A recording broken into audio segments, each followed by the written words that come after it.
सोमखोर आबादनि बिबार बारियाव सिख्रिफ्रा थख' थख' थख' थख' बिदै सोबदों नायहर हनै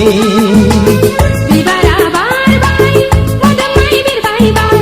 बारफा बारफा खानानै गेलेनो गोसो जाबाय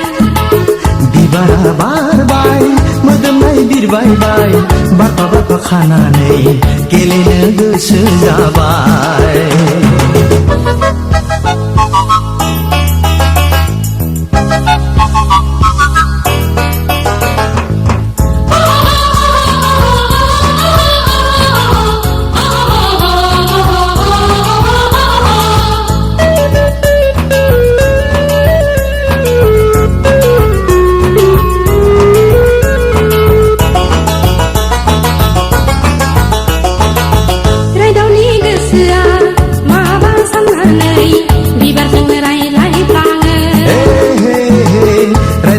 गोसोआ माबा साननानै बिबारजोंनो रायज्लायफ्लाङो आयु बेसे समायना मिथिंगानि बिखाया आयु बेसे गोमोथाव संसारनि बिखाया खख्लिङा आरोबाव सिफुं दामदों हो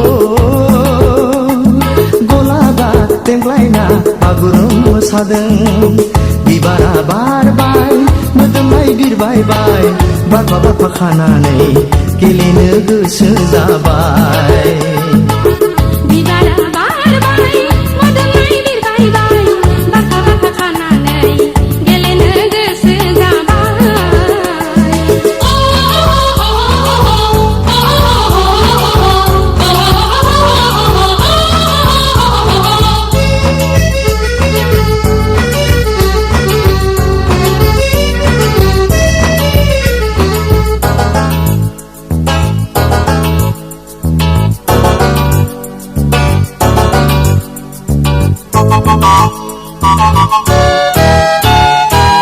बिफांनि मोदोमफ्रु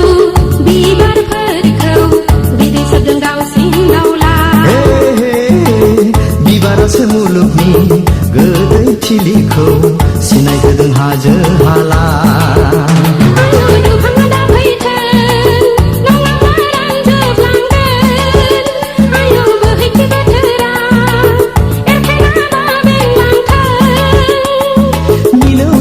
खबामनि देंखो रिंनाय हो हायेनाव बयनिबो रंजाखांनाय बिबारा बारबाय मोदोमनाय बिरबायबाय बारफा बारफा खानानै गेलेनो गोसो जाबाय बिबारा बारबाय मोदोमनाय बिरबायबाय बारफा बारफा खानानै गेलेनो गोसो जाबाय सोमखोर आबादनि बिबार बारियाव सिख्रिफ्रा थख' थख' थख' थख'